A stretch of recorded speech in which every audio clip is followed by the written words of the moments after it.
Raw. Red. Ladies in red. Hi guys. Ladies in red. Ladies in red.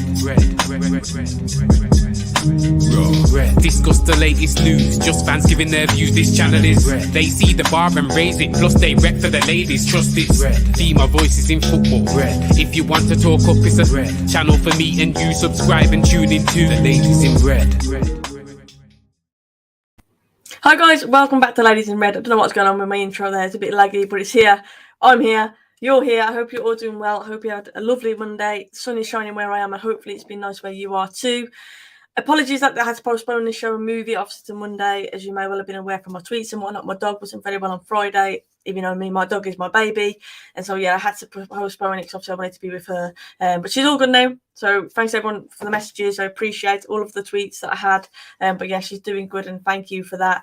And let's get into it. Let's start talking football in general. Obviously, it's international break at the minute, so I think this is the best time really to delve into a few different topics. It doesn't have to be all Man United. As you know, I'm a United fan, but I have people in the chat who aren't. So, yeah, come and represent your team. Talk away. And I know there's been a few dodgy live streams lately, calling shows. I'm aware of it, so obviously I'm going to be on that as well.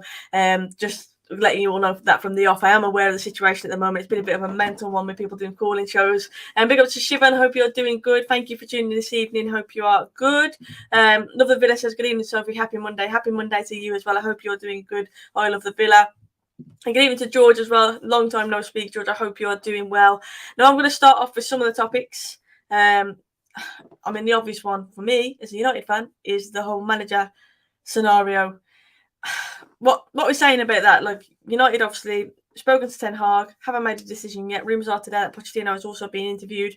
Van Gaal has come out and said, look, if you want to go to a commercial club, United is a club for you.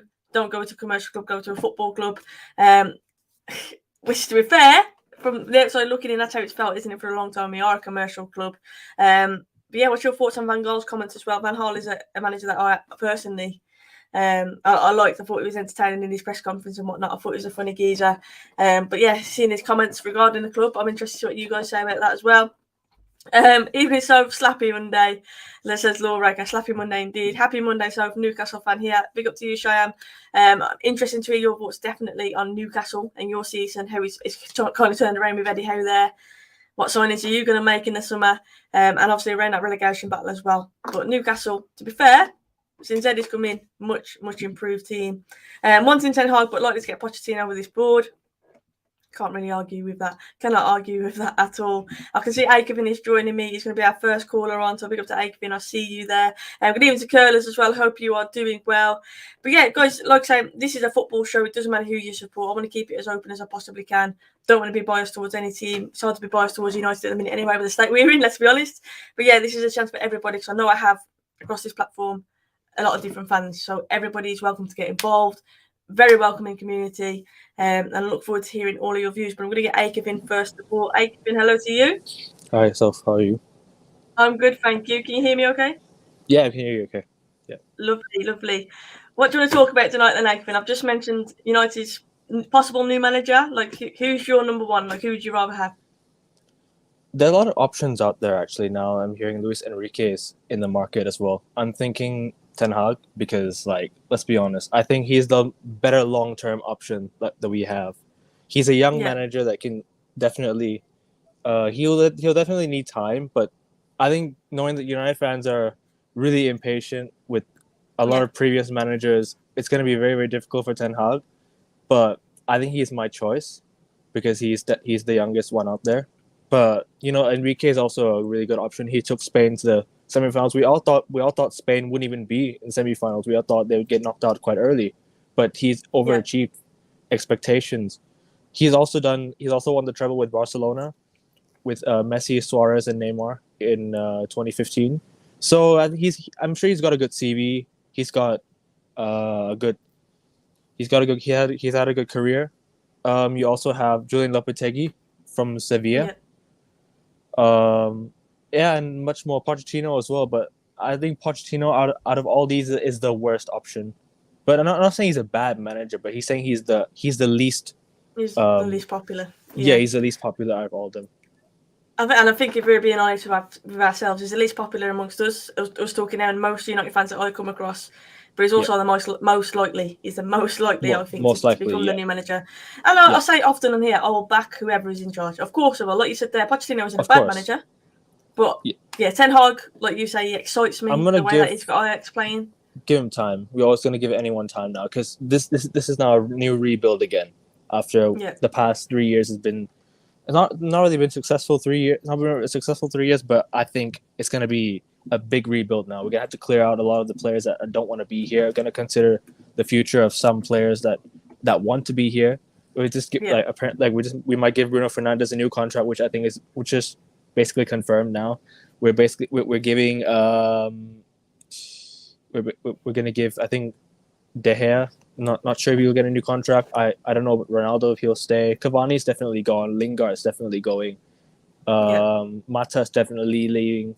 There's many players that are heading out the door this summer. We got to consider the futures. We got to consider some players that are coming up to the academy. We've got to consider new signings as well this summer, and where we're at.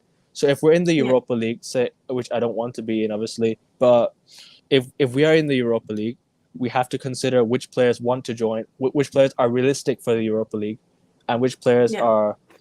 And if we do get Champions League, which players are big enough to play in the Champions League. We have to consider the transfer market, the resources that Ten Hag or whoever the new manager will get.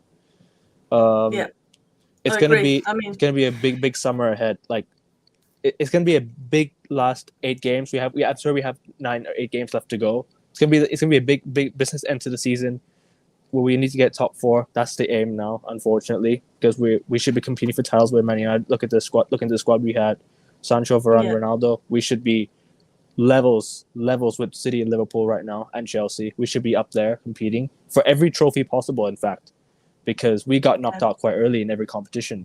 And I think for me that just sums up our season. We're not ready to compete. It just goes to show that the mentality of Maya is not there. I still think we're light years behind, but definitely one day we'll be back competing again, whether it's short term or long term. I know Manchester United one day will be back to the top again competing. Yeah, it's sad, isn't it, hearing you talk there saying we should be competing. Look at the squad at the start of the season, how optimistic we were to see now where we are. The expectation is that we might get top 4. But I've supported my football club I've supported United since 2009, and I've seen United play in a Champions League final. I've seen United win an FA Cup. I've seen us win a Carling Cup. I've seen us win 3 Premier League titles, and I've seen us win Europa Leagues and so on.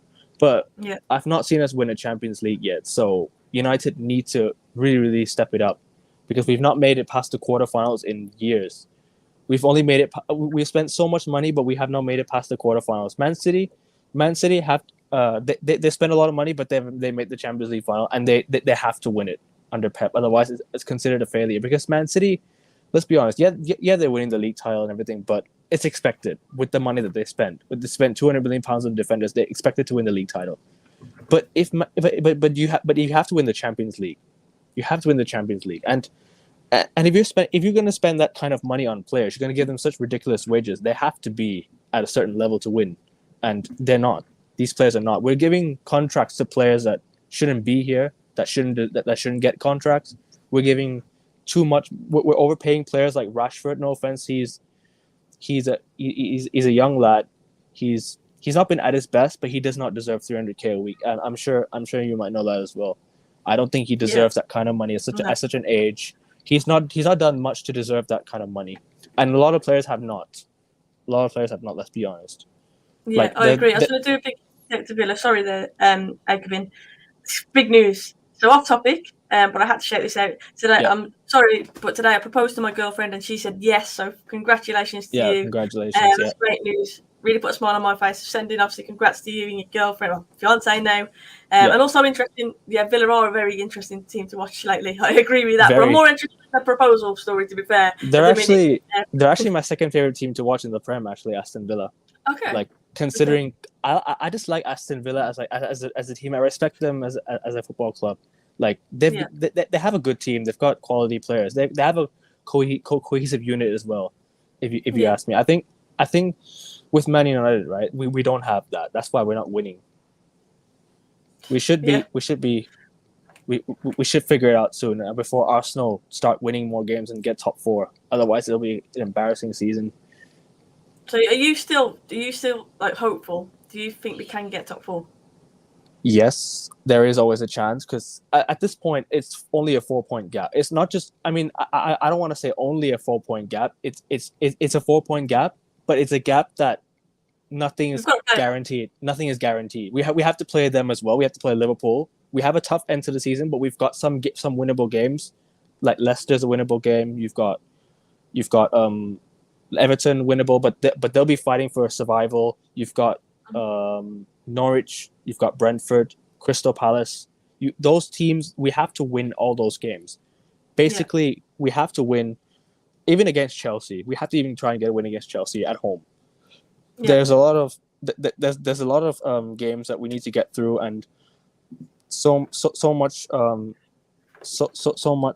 get through as well. Yeah, but I didn't expect it to go like this way. You know, it's sad. It is sad. Depressing. It's very sad. Very, very, very, very depressing. Hopefully, the only way is up. And whoever the new manager coming in is, whatever players end up leaving. Yeah. You've mentioned many that could possibly leave.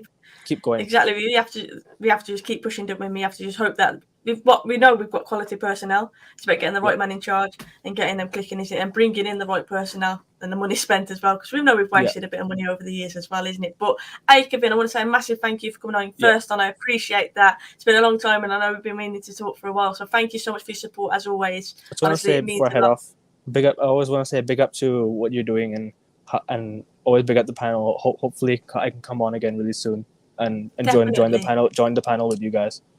Definitely, honestly, really interesting to hear your thoughts, and thank you again for the support. I appreciate it. Hope you have a lovely rest of your day, evening there. Enjoy. It's 11:42 p.m. here in Thailand. 11:42 p.m. Oh, okay. I'll be well away by then, honestly. I love my sleep too much. Daylight savings ended already as well, so yeah. Oh, man. No way. Well, thank you so much, Aikavin. Enjoy the rest of your evening then. You take care. Bye. Really interesting thoughts from Aikavin there. Spoke a lot about, obviously, the manager situation. Ten Hag it seems to be the ideal amongst United fans, but like I've said earlier, Pochettino seems the more likely option.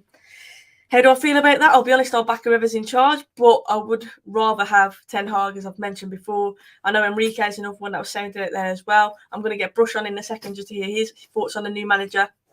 But first, I just want to put out there massive congratulations to the ladies team playing at Old Trafford yesterday. I was due to go, but obviously it was Mother's Day, so I ended up staying with my mum and whatnot. We had like a meal and drinks and whatnot, so I didn't go, but I did watch it, and I thought it was a great occasion seeing them playing at Old Trafford in front of the fans, and it was just a really special emotion. Just seeing that, like I remember growing up being a kid, there wasn't a United ladies team, so seeing them now coming out to Old Trafford is just great for the progression and what's happening in the ladies game. So yeah, massive big up to the women's team, a good win as well, and they're still up for contention for Europe as well. I'm going to throw that in there, but let's get Brush on. Good evening, Brush. How you doing? Yeah, not too bad, mate. Yourself?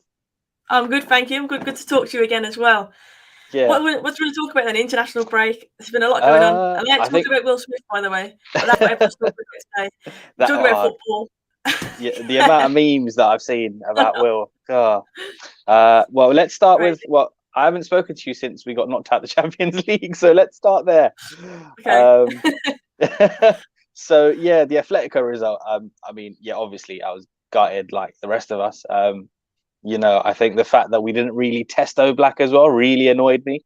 It was the fact that we didn't really give a good account of ourselves. It wasn't that Atletico were brilliant, and I think that was one of the most disappointing things. But having slept on it, you know, the main thing that came into my mind was I'm kind of tired and I'm done with the blame game. Like now is the time for solutions, you know? Yeah. So that's kind of what I wanted to discuss. So, you know, everyone knows by now that, you know, that the years and years of incompetence, which has led to where we're at now, I want to just draw a line under all of that and just come up with solutions on how we move forward and how we fix some of these issues. So the first thing on my mind for me, what I would do if I, you know, had the reins, first of all, is define Ralph's role. What is it? None of this advisory stuff. Everyone's just sat around guessing. Just give the man a proper role. And then obviously then obviously go out and identify the manager. I mean, it looks as if we're in the process of doing that now. like you and many others, I am hoping it's Ten Hag, but it could. Who knows with United? Yeah. What's your thoughts on Van Gaal's comments regarding Ten Hag today? He said to him, "If you want to go to a commercial club, go to Manchester Yeah. United. But if you want to go to a football club, don't go I, there." I mean, listen, I think Louis feels a certain way, doesn't he? And I can't say I blame him, to be honest. We treated him terribly. To sack a manager after an FA Cup win, like the way we did, it was terrible. And I remember at the time, I kind thought, of liked him. To be fair, yeah. I mean, was obviously, his football painful at was, times. I get that, but yeah. I mean, with people like him, you have to fully buy into their philosophy, and it does take time to implement. And we weren't quite there, but you could see what he was trying to do. So then to just pull the rug out from under his feet, I thought it was a bit random. I also couldn't, for the life of me, understand it. If you're going to be that ruthless, then why don't you do it earlier in the season and get clopping? Exactly. So because again, that's another baffling decision that's been made by this board. Like, there's been many out there. Yeah, that was definitely another one. Because it's always seemed reactionary in all the decisions we've made, hasn't it? So it's never proactive. Because even Mourinho at that time, you could say that he was past the sell-by date. It was the second time he'd left Chelsea, and it had gone downhill for him there as well. So,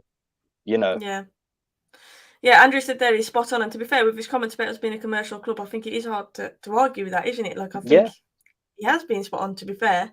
And regarding like the club where we are right now, in terms of whoever comes in as a manager, they've got to be coming in and think, questioning the board, questioning like why are we in the position that we're in? Because the personnel we have got, like, if you look at it on paper, like, it's crazy. Yeah. But we've just been like on a downward spiral for so long now, haven't we? Like, it's just like you say, we feel numb to it now. It's almost like that Atletico game that you want to talk about. I'll be honest, I've kind of purposely forgot about it because it was just painful. Just but it is one of them, desensitized now. Yeah, but it's one of them where over 2 legs, we didn't do enough to go through. No. We weren't good enough to go through over 2 legs. No way. If we did go through, it would have been down to a bit of luck or down to a VAR decision or the dodgy penalty what Bruno was rolling around trying to get. Do you know what I mean? Like, we didn't earn the right to go through. And at the end of the day, if you're playing in Champions League, you'd always get punished against the better teams, and we did. And I guarantee when City play them in a fortnight's time or whenever it is, that it'll be a different outcome. Because absolutely, look at what Liverpool did to them in the group stages. Exactly. Those are the levels. Special. Yeah, those are the levels, and it just goes to show how far we've dropped. But these are the things that we need to address, and I think the main thing is whoever comes in, and I think a lot of us have said it as well for a while, that the structure needs to be right. So whoever the manager is, until we address the structure and they have the right backing, nobody's going to come in and succeed. Yeah. It's one of them, is it's like a catch-22. Like, whoever you bring in, it's going to be a mountain of a job, but then you've still got the same board to deal with. Exactly, but it's one of those so far. I'm just hoping that the penny's finally dropped, because I mean it gives me no pleasure to just every time we're linked with someone, everyone's always saying, "Oh, but what's really going to change? They still have to work under the same ownership and whatnot." And I'm like, "Oh, if we just think like that before they even arrive, then what's the point?" So it feels like that at the minute. Like, what's the point in getting new guys in? Because we're not seeing. If anything, we've seen it get worse since Ollie went. And I love in the football, I mean the actual situation at the club, because players have become unsettled and whatnot. So what, you know what I mean? Like, change the manager. Is he going to change this time around? It has to, doesn't it? It has to be the right decision this time. It has to be the right decision. We need to start. I was going to say, after Ralph recently coming in and the way that players have reacted, the negativity coming out of the club, which we didn't have, if you're honest and dryly, we didn't have that negativity coming out. He'd very often set this back for the players. And with regards to that, I've wondered as well, is it because he's an interim? A bit like when you had a substitute teacher at school, how kids used to play up because they know that they're not going to face any consequences. He's right.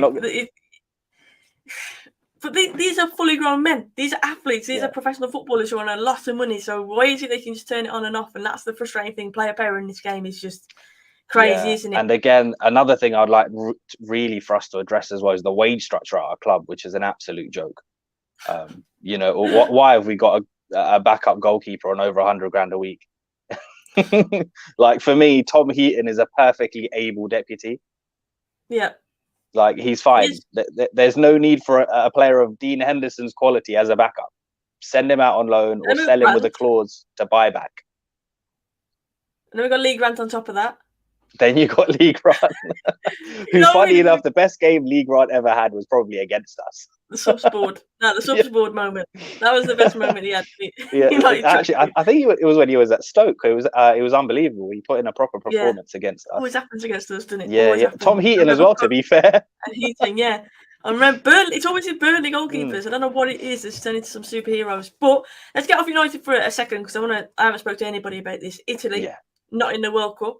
Nobody expected that. Second successive World Cup. Historical moment that is. Like, that's crazy. But it's kind of what football's about as well, isn't it? So, like, who would have seen that coming? Mad. And obviously Portugal over the other side giving a cheeky little fist pump because they'll be buzzing with that as well. We knew one of the giants would end up going out, but we didn't think it'd be like that. And for a nation like that with their history as well in international competitions, this is, what a fall from grace. Two successive World Cups they're going to miss out on. It's crazy. That is crazy. And I'm going to flip back to United because I've just thought of something else. Luke Shaw, his comments after the England game, obviously playing at internationals at the minute. So it felt nice to feel welcome, felt nice to be wanted. And he did say, I'm not saying I don't feel that at Man United, but at England I tend to feel that. What's your thoughts on that? Do you know what? I've defended Luke Shaw a lot, by the way. I'm going to say that. But it's one of those, isn't it? So if I don't know what it is, when our players go away on international duty, I just expect the worst now. And you'd think that they would be very careful with what they say because they know it's United and the scrutiny that will come their way and things getting taken out of context, but they still go and give these interviews. It's all a bit mad, isn't it? I don't know how I feel about that, to be honest, because obviously we've stuck by him through that horrendous injury and he's on a lot of money. We've stuck by him through thick and thin. So for him to not feel wanted, like, I just feel like, just get your act together. If you don't feel wanted and you're unhappy about not being in the first team, then, train harder, do better. Yeah. And you can't say his performances have warranted even having the right to say that, really. Exactly. Like, so he doesn't deserve to be in first team. I raised an eyebrow when him and Maguire were chosen for the England squad in the first place, but not Sancho. Random. So random. Sancho came to United, he was playing bang average. He obviously hadn't settled yet, and he's still going to the England team and Southgate defending him. He's actually finally hit form. He's banging in goals and looks like our most threatening player, and he's not getting into the squad. And he must be thinking, well, hang on, when I was playing poorly, I made it. Like, there's no consistency there. There is no consistency. He's saying Grealish should have a better season than him or something. When Grealish was at Aston Villa, actually balling out, he couldn't get a look in. Made that £100 million move, and he's just there. I know, just by status, because he cost 100 million. Like, and Sancho's had a better season than Grealish. I don't care what anyone says. Yeah. Like, to be fair, so like even a lot of criticism that was coming his way at the start of the season, he just didn't get a chance to play. Yeah, that's what I said. Average, like he was just average. Like you did stand out. Since he settled into the team, he's done what he's doing. I think the only thing that a lot of us probably didn't see coming was the fact that he would settle on the left and not the right. But aside from that, he's been top. Yes, to be fair, and he's been our standout lately. There are rumours today, by the way, that Poch has been interviewed. There's rumours, and apparently, PSG are looking for the best suitor for the PSG job before Poch obviously is released and whatnot. I'll be honest, after PSG got knocked out of the Champions League, which was mad, by the way, that game of football, Benzema, just insane. That was crazy. And Marquinhos as well, who's usually so good, and had an absolute shocker. Yeah. Well, I don't know what it is about PSG. Is it an ego thing? I don't know what it is. Is it a mentality thing? Because, they've had a few of these shocking defeats, haven't they? Where they look like they were the favourites to go against through. Us. Like against us, against Barcelona. Do you remember the ban against Barcelona? I do. Yeah. Yeah, but PSG, I don't know what it is about Champions League, but it just seems that there's a barrier there, isn't there? And it's just... Yeah. No, and I think it happens as well. So it happened in the in sort of the mid 2000s with Real Madrid when they just assemble these super teams like it's FIFA. Sometimes that just doesn't work, Yeah, no, it doesn't. You can't just jumble loads of names together and hoping to just click one day. Which feels like we do that sometimes, to be fair. Because I looked at their midfield and, like, apart from Marco Verratti, there's no one that I would really take from their midfield. Verratti's insane, isn't he? Yeah, quality. Hakimi, I would take. I think in terms of, I'm trying to think of young players who I'd love it. Hakimi would be one. Verratti's not young, but he's just quality. He's just quality. Yeah, I mean, before that Marquinhos performance, I still think he's a top defender. He is. I'll take him Who else over. would pair him with Maguire? Yeah. You know what I mean? Eminem at the back. That's what we do. If Chilwell wasn't injured, I don't think Shaw would have gone. But it is so confusing. How is it freakish? I'm guessing means Grealish is there and not Ramsey. Yeah, Ramsey's another one that I thought would have got a call up. To be honest with you, Ramsey's I thought impressed he me was this very season. unfortunate. Yeah, I've got a friend and the kid at Everton as well. He's not doing too badly. Gordon. Yeah, he scored a good goal the other night actually. Yeah, he's doing well. Yeah, I saw it. He has been doing well, to be fair. PSG defenders in general were shocking at night. Bar Hakimi. They were lost when Donnarumma made that mistake. Did you think it was a foul on him? I didn't see it, mate. I didn't see it. He literally just leant into him. I didn't think it was a foul. I'll be honest. I was like, nah, that ain't a foul. No way. But it was given as one. I heard that their players have been getting booed a lot, though, by their fans. Yeah, Neymar and that. Yeah, which I think is a bit mental. Like it's like, don't bite the hand that feeds you. Remember where your club was before these lot came in. I know. He is a bit mad. And Mbappe obviously is going to be going to Real Madrid. I think that's pretty it's pretty concrete, isn't it now? I think he's definitely settled in that. See, it's things like that annoy me a little bit as well, because, if we were run properly, potentially these are things that we could be looking forward to right now, thinking, oh, we've got a chance. We used to be in the mix like that, though. We used to be in the mix for players like that, and now we're just so far off. Like, but now even the mention of things like that, and people just laugh, don't they? So yeah, like it's unimaginable that he would ever even consider coming to us. But mad. Nuno Mendes does look good as well. Aikabin, by the way, I agree with that. He does. Oh, their left back, he looks quality. Yeah, he's only on loan at the minute, but I know they've got. I'm pretty sure they can buy him at the end of the season. There is someone that big getting locked over by a tiny tap, trying to win a soft free kick, but backfired. I don't think it was a. Oh, he meant no chance. I was thinking Chambers. What? I was thinking that's definitely not a free kick. But yeah, the PSG players and the manager I know were incensed saying it was. But yeah, it was definitely not for me. But obviously, international break, England playing against tomorrow. Ivory Coast, I believe. Ivory Coast. I'm not really bothered, to be fair. I'm not too fussed, mate. These days, when it comes to internationals, I just take it as a little holiday away from club football. Yeah, as a United fan, we need that break, to be fair. Sometimes, literally a mental, just relaxated. But Brush, thank you so much for coming on again. I appreciate it. I'll definitely get you back on the panel as well with Zio. I know you both enjoyed that show last time, so we'll get you both on. Hopefully this week, actually, I'll drop you a message. Always a pleasure. Thank you for coming on. I appreciate it. I know, Brush, someone was asking what your Instagram is. I think it was Aikavin who spoke just before you, so I don't know if you want to drop him just a message. Okay. On Instagram, it's brushy_87. There you go. On Twitter, it's brushy87, all caps. There you go, guys. So make sure you go and give Brush a follow. Thank you as always. Enjoyed the chat. Have a lovely rest of your evening, Brush, and I'll speak to you soon. You too. Take care. Yeah, so there's Brush. Always full of great, insightful comments regarding United, regarding just the football world in general. I always find Brush is very mellow, level-grounded, which is what you want when you're having a little debate. So, thoughts on Wales playing either Scotland or Ukraine in the final? Wow, I didn't even know that, to be honest with you. I think you've just informed me. But what I will say about Wales free kick the other day was insane. I remember watching it live, and when you just know, I was thinking that's like postage stamp, like you just knew straight away. And yeah, that was a proper satisfying free kick, and Bale just showing as always what quality he has got from set pieces and what he can still bring to that Wales team.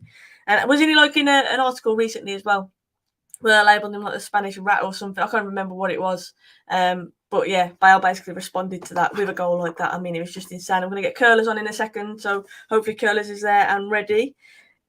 It was a banger, an absolute banger. Like I say, it was literally postage stamp, insane from Gareth Bale, showing what he can bring to Wales. And to be fair, I thought Wales played well as well. Andrew said Sancho is lion. He should be in that team. I don't get why he's not in that team. And then someone suggested Reece James at left back as well. I know James has been injured as well, hasn't he? Left back. The only thing with James is I know that he's so talented at whipping that ball in with his right. Like that's literally like a main part of his game, isn't it? If you put him on the left, is he always going to cut in? I'm not sure if that would suit him as much. It's worth a try though. Definitely worth a try. Reece James is another player that I think is super talented. Looked like it was going over, but it did like crazy. But we should expect it after all. It is Gareth Bale. Exactly like it's just when you think he's past it, he's done. He just produces a moment like that, and it was just mad. And it does suck that he's not getting enough time at Madrid. But for Wales. He's still doing bits, isn't he? He's still doing bits for his country, which is crazy. And let's see if Curlers is ready. Curlers, are you there? Yes, can you hear me okay? I can hear you. You can hear me okay? Yeah, I can hear you fine. It's just a quick Brilliant. call. I just want Hey. to comment on what we feel this summer is going to be and just how vital it's going to be for United to have any chance of actually being a genuine contender again, especially when you look at just how many is going to be going out the door. And the owners have already said twice openly that it's not going to be a big spending summer. Yeah. It's a massive summer, isn't it? I think in general, you look at obviously with a new manager coming in, you'd think a clean slate. Certain players like Martial, Van der Beek as well coming back from loans. I'd imagine the manager's going to want to look at them. We know we need to get a CDM. That has to be the priority, in my opinion. I don't know about you, Curtis, but today on, I don't know if you've been online, but it's everywhere. It's Ten Hag and Harry Kane as the summer signing. I just had to laugh at that because I just thought to myself, how many years are we going to go without buying a CDM? Yeah, and obviously I know I've said to you many times, Declan Rice is my preferred, and I think 150 million is now the price tag that's been stuck on him. That's ridiculous. And if it is that you're going to pay that much money for a player, I definitely can't see someone like Harry Kane coming in. But CDM has to be a priority. It has to be. And I do think a striker, because obviously the whole Greenwood situation, I think we all thought that Cavani would be moving on. Greenwood would be the one stepping into Ronaldo's shoes. But obviously that's not going to be the case now. So I think it's an interesting one. Unless you keep Ronaldo for a season, play Sancho and just go with a two up front. Yeah, which is obviously a possibility, but Ronaldo is going to be another year older. How many games can he play? Yeah, we might extend it, of course. He might stay for another season, but is he going to be playing as many games as he is this season? You already question his legs, do you know what I mean, after so many games a week. I think that's a lot to put on. We want natural goal scorers, don't you? Unless we go out and try and pick up another sticking plaster signing like Lewandowski for maybe a couple of years, but you're then talking exceptional money just to land them, and there's no guarantee. I was going to say, does Martial come back? Does he prove to the manager what he can do? And does he reignite his career, which I think is looking very unlikely? Of course, the age that he's at, the fact that he's gone out on loan, I think shows it's very much done. But you don't know. Whoever the manager comes in, they might want to have a look at Martial. He could bridge that gap, do you know what I mean, up until getting the big name when Ronaldo goes. But, I mean, Harry Kane, I would like him at United, I'll be honest. Is he my preferred priority signing? No, as I've already said, it would be a midfielder. But I think if Haaland is going to City, which I know is being reported, Harry Kane, if it is that he wants to move from Spurs, it would be worth us definitely having a dabble, wouldn't it? I think he was obviously unhappy at the start of this season. He was linked to City, that didn't obviously come off, and his slow start to the season as well made you worry about his mindset. Maybe Conte coming in has turned his head, you don't know. But I would take him. I don't know about you, Curlis, but I would take him at United. Honestly, I wouldn't touch him. I don't think my nerves could take Harry Kane coming into United without a CDM. Oh, no, not without a CDM. I want to make that clear. I don't mean without a CDM. My nerves just couldn't take it. It genuinely we'll play him in CDM. I mean, it's been how many years now? 6, 7 years since we've not had a CDM. And they're all talking about buying strikers. They're talking about buying defenders. They're talking about buying wingers at every position except the CDM. Yeah. And you can see just how open we are in that midfield. As soon as an opposition player gets the ball, they automatically just charge straight through that midfield and they're straight onto that defence. And that's why the defence is the way it is. It's just shell-shocked. Yeah. No, you're right. There's no protection, is there? There's been nothing there for the whole season. Yeah. The whole season. I mean, a lot of people say McFred, they're our most disciplined, and obviously that they've been the most trustworthy pair. But I think we've seen in the last few games with Fred playing that little bit higher, he's been so much more effective. He's not a CDM though. Yeah, no, I mean, you can see in fairness to Fred, he's not been a CDM, and you can see him when he plays further up the pitch. He's a completely different player.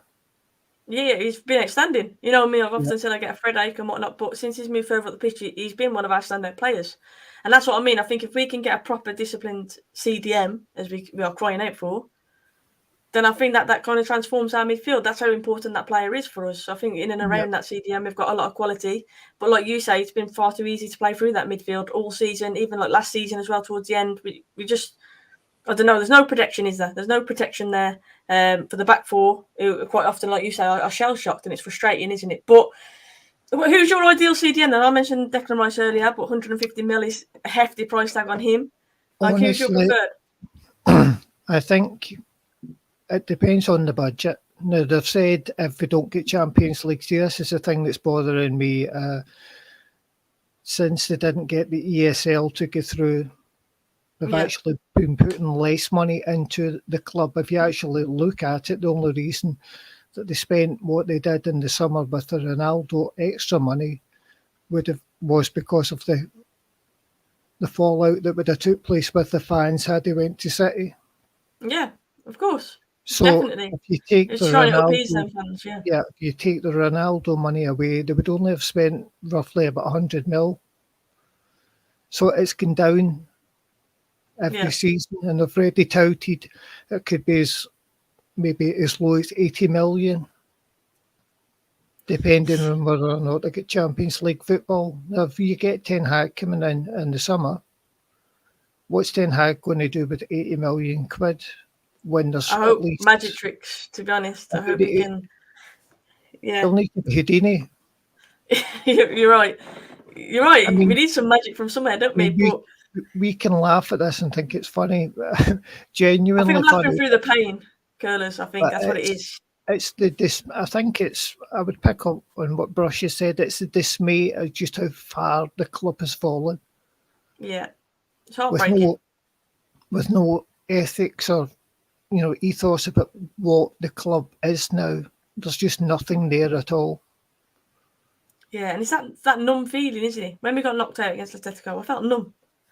Do you know what I mean? To be fair, I felt numb ever since that Liverpool game, I think. Since being at Old Trafford. The right was on the cards with the Liverpool game in the season, because you could just see there was just nothing there, and there was no response at all. The owners didn't do anything. The players didn't really do anything, and you just sat as a fan and thought, well, that's it.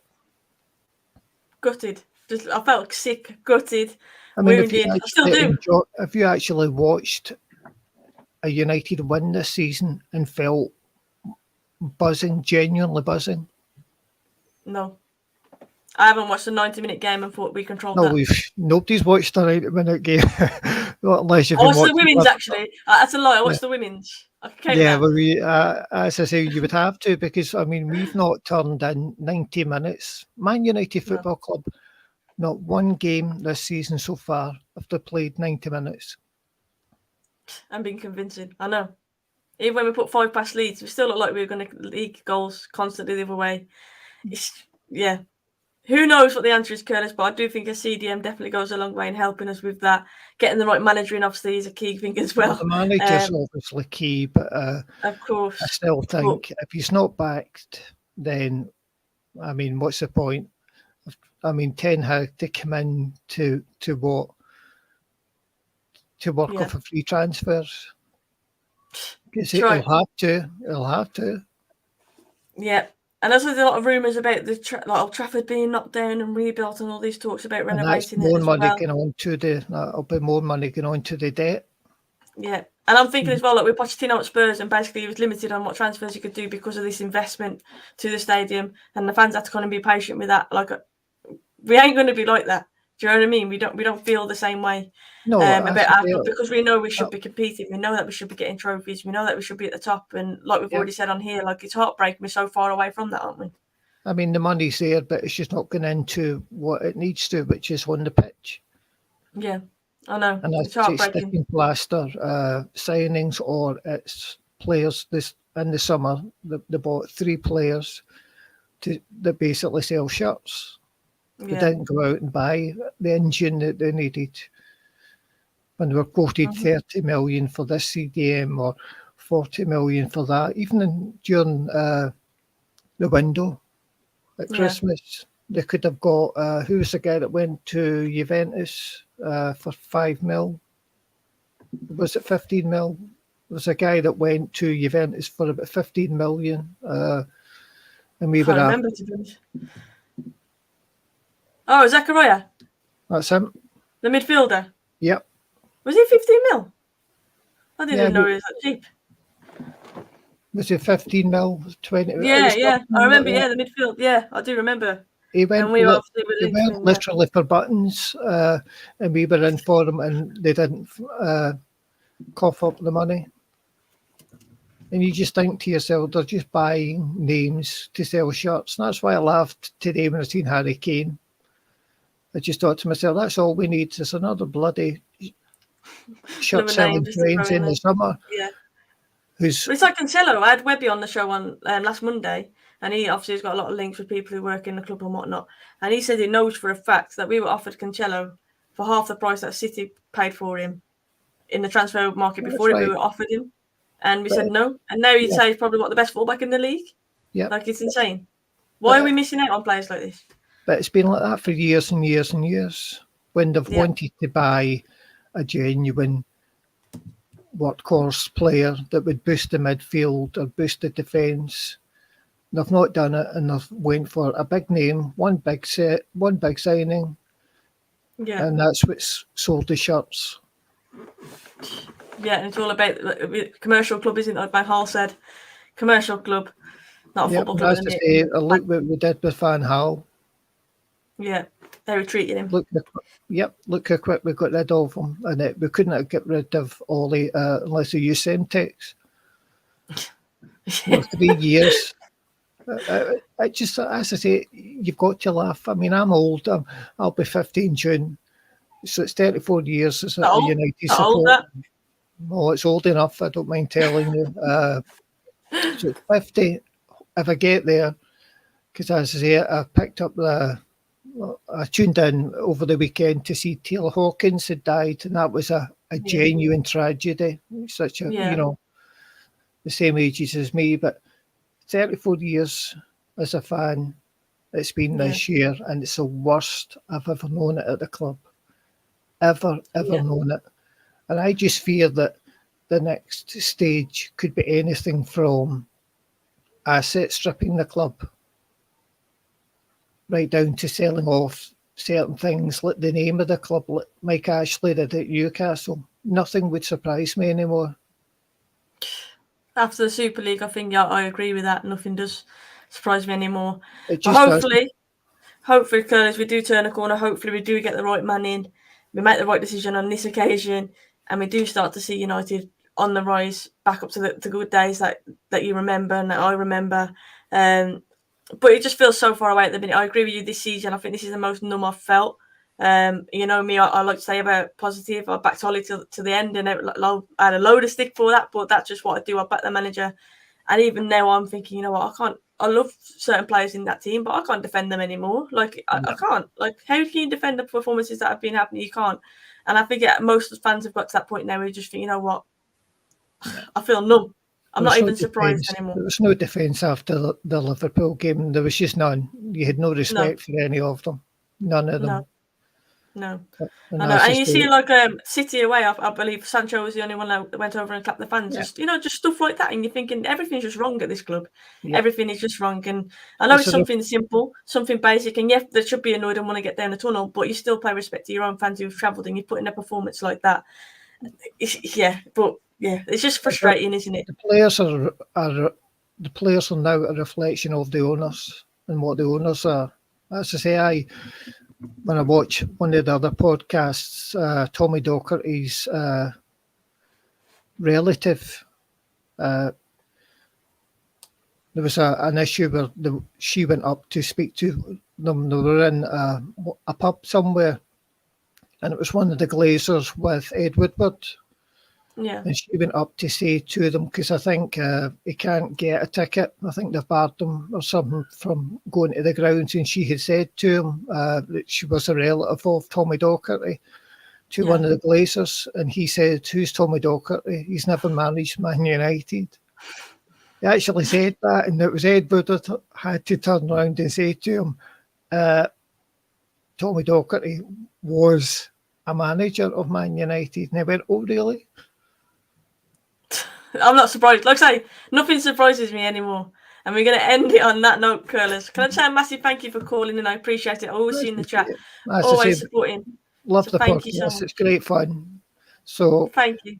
keep it up, and I appreciate it. And I've got you as a trusty mod in my chat as well. So thank you for your support with that. No worries. You have a good rest of your evening. Bye-bye. Bye, curlers. See ya. I've got to be honest, Pure Facts from Curlers said a lot of interesting things there. Obviously, said he's 50, followed the club for a long, long time, to obviously seeing the state that we are in at the moment. And I totally agree with him. And obviously, I'm younger, but the feeling that I had this season, I don't think I felt before, because I do literally feel numb, frustrated, deflated, I think is probably the biggest one. And just wondering, where do we go from here? Because surely the only way is up. But then, as we've just mentioned, nothing surprises me anymore. And it just makes you fear the future. And I've got George, who's been waiting. George, thank you for coming on. How are you doing? Good, thank you. Yeah, that was a really good call from Curlers. Actually, it was very informative, and also you can just tell, you can see the sort of passion shining through. So yeah, very good call. But yeah, pleasure to be on as always.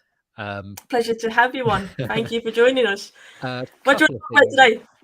Oh, sorry. Yeah, so just a couple of things I wanted to talk about, which was first of all, Laurie Whitwell in The Athletic. I saw had said that apparently, this is obviously from his sources, that Man United ideally want to sign a centre forward, 2 midfielders, 1 defensive, 1 offensive, and a right-sided winger this summer. That's very precise. So, and sort of reading that, I was just thinking to myself, but because, I mean, obviously you've already sort of spoken with other guests about this as well, that it's a difficulty. And obviously Curlers was talking about it as well, specifically when I was listening, was trying to sort of fit.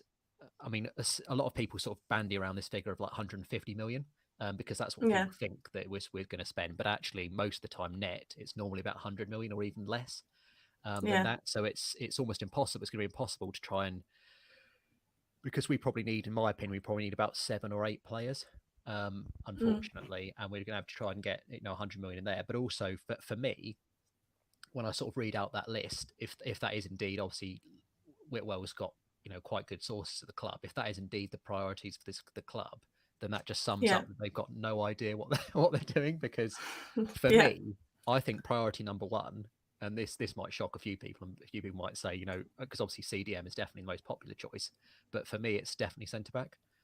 Because we've currently got, I'm not going to go too much in on him, but we've currently got, I said it out right, Maguire. we've currently got, it just slipped out. Yeah. We've currently got the club captain, Harry Maguire, who has been probably our worst player for a good few months now. And not only that, but he's actually taken the piss, because he's obviously, I know he's also spoken to, I think you spoke about the Atletico game with Brush as well. There was a moment in there which I've sort of seen over and over again now, where Harry Maguire decides to try and out skill João Felix, and then turns back into trouble, and obviously gives it back to De Gea, and just nonsensically, it just beggars belief. And then not only that, but I saw as well a TikTok of England training. You might have seen it as well, with where they're all doing like a passing drill, a one-touch passing drill, and they're all passing it around. Obviously, there's always I don't know who it is that's, they always have one person in the middle who tries to intercept, or obviously they take turns and so forth. But as I said, it's all progressing quite nicely, and it gets up to like 40, 41, 42. And then it comes to Harry Maguire in this one touch. And that's the whole point of it, one touch passing drill. And he takes about 3 touches, like trying to control it. And this person closes him down. And then you've got Jordan Henderson next to him, who's standing next to him going, "What are you doing? Like, what are you actually doing?" And it's just absolutely bizarre how bad Harry Maguire actually is. And what do you think it is with him? Because for England, it's been outstanding. Is it the captain's armband? Is it that added pressure? Is it that it's just not good enough for United? Like, what is it? Because for England, you have to admit, like in the Euros in particular, like he was outstanding. So what is it at club level? Because he has been atrocious. Like, you can't deny it. He has. there was a moment as well where I was really going to be sort of like a Harry Maguire fanboy, obviously because I'm English as well. When he horsed that penalty into the top corner, Yeah, that's one of the best penalties I've ever seen. Yeah, exactly. It was insane. He broke the camera. but unfortunately, yeah, for Man United, and you are right. I think for England, obviously, I haven't watched any of the more recent ones because I don't tend to watch England that religiously apart from the tournaments and some qualifiers. But I know obviously at the Euros, if we speak about that, because obviously I was watching that watched that all the way through. I know that he was obviously playing in a back three, and he had Kyle Walker as well, specifically next to him, as well as Stones. And I think Maguire does suit a back three more, but ultimately for Man United, you can't play in a back three. He's got to be playing in a back two, and even with Varane there, it's still not enough. And I think something's actually snapped in Maguire now. I think he actually he's doing stuff that is just, yeah, as I said, just totally bizarre, and it's almost like he's actually self-destructing on purpose. So yeah, for me, that's priority number one is the centre back. But also, and this is something that a lot of people don't. I think actually, to be fair, it is talked about quite a bit. But it wasn't one of the things that Whitwell had mentioned, one of the positions, but right back. And I also think not only right back, but also left back as well. But right back is more of a priority because I think left back you can kind of make do with Tellez or Shaw. But right back, obviously, Delot. I know a lot of people sort of like Delot, but for me, he's and they sort of point to him as this exceptional offensive right back, despite the fact he's registered 0 assists this season. The crossing. Me and Zio have this head-to-head on here because he's very much anti-Delot. I'm not anti-Wan-Bissaka, but do you know what I mean? Like I don't think Wan-Bissaka's good enough, and then he's like Delot's not good enough, and both of us aren't wrong.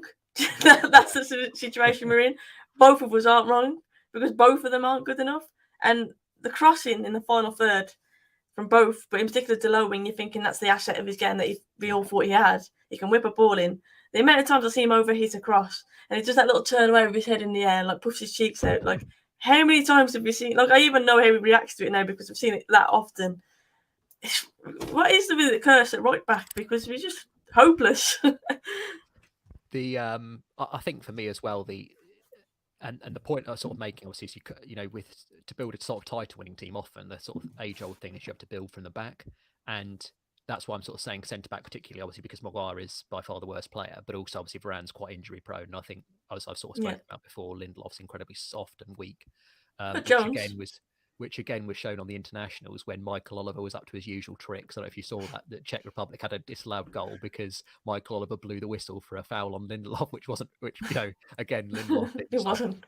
But yeah, and I think just as a sort of, you've got other callers, just the final sort of point on the fullbacks is that fullbacks nowadays, I know you probably remember as well that clip that's shown quite often with Jamie Carragher going, "No one wants to be a Gary Neville," about being a fullback. But actually now, sort of fullbacks are almost one of the most important positions on the field in modern football. They are. You think about Liverpool, you think about obviously Trent Alexander-Arnold, who's got the most assists in the league. Andy Robertson, who's got like third most assists, and all they're probably Liverpool's most important players in terms of going up and down, creating and in terms of creation, and they're probably looks like Cancelo at City as well. Yeah, and not only that, but also thinking about even more of our rivals at Chelsea, you've got Reece James, and who's one of Chelsea's top scorers, and it's almost as though Chelsea are a completely different team when Reece James is playing, because he's that good in terms of like offensively and defensively. And as you said, like Cancelo at City was my other sort of person, but we don't have any fullbacks that are like that. And in terms of the issues of our club, one of them is the fact that we can't progress the ball, and the main reason for that is obviously the fullbacks and obviously the centre back. And then my very final point is the goalkeeper, De Gea, who is atrocious at distribution. He is so bad. He's one of the worst in the league, unfortunately. Obviously, the best in the league in terms of saves, but actual distribution, he is terrible. And it's extremely noticeable because we can't ever build out from the back. So all that ever happens is he just horses it miles, and then it's expected like Bobber or Ronaldo to head it, and it would just lose possession. So yeah, for me, I do want another goalkeeper as well.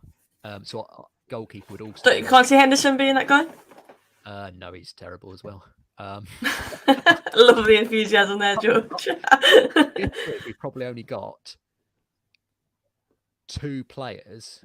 If Pogba's definitely going, I'd say we've only got 2 players, and obviously Ronaldo's getting older as well. I think we've only got 2 players that you could realistically build around, which are Varane, who we obviously know is, superb anyway, because he's won multiple trophies with Real Madrid, and, you can just see that obviously with France as well. Yeah.